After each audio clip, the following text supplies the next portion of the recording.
অনেক দিন আগে তোমাদের আমারই একটা ভিডিওতে আমি এই জায়গাটা দেখিয়েছিলাম আর বলেছিলাম আমাদের গ্রামের শ্মশানকালী পুজোতে প্রচুর মেলা বসে এই জায়গাটায়। আর আজ চলে এসেছিল সেই দিন, যেই দিনটার জন্য প্রচুর মানুষ সারা বছর অপেক্ষা করে থাকে। আর এপ্রিলের 19 তারিখে ছিল আমাদের গ্রামের শ্মশানকালী পুজো। এই ভিডিওটা পোস্ট করতে অনেক দেরি হয়ে গেল, তবে ছোট ছোট অনেক পার্টি আমি তোমাদের সাথে আগেই শেয়ার করেছি। আমরা পুজোর আগের দিন গঙ্গায় স্নান করতে গিয়েছিলাম, সেই ভিডিও তোমরা আগেই দেখেছো। আর এই যে দেখো, এখানে পুজোর সমস্ত কিছু জিনিসপত্র রাখা হয়েছিল। আর এটা হচ্ছে পুজোর দিন সকালে প্রথমে বাড়ির মনসা পুজো করে নেওয়া হয়েছিল। তারপরে সন্ধ্যাবেলা আমরা চলে গিয়েছিলাম সবাই মিলে ঠাকুর আনতে। পুরোটা যাইনি, অনেকটা দূর থেকেই ঠাকুর আসে, অর্ধেক রাস্তা গিয়েছিলাম।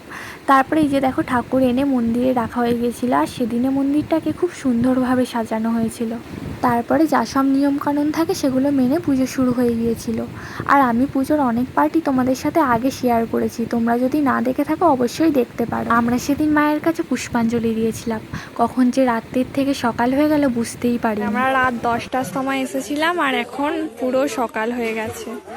পুজোর শেষে প্রসাদ খেয়ে আমরা বাড়ি চলে এসেছিলাম। আর তার পরের দুদিন ছিল অনুষ্ঠান, আর শেষ দিন অন্নকূটও ছিল। কিন্তু অন্নকূটের ভিডিও তোমাদের সাথে শেয়ার করতে পারলাম না, কারণ সেদিন ছিল আমার পরীক্ষা।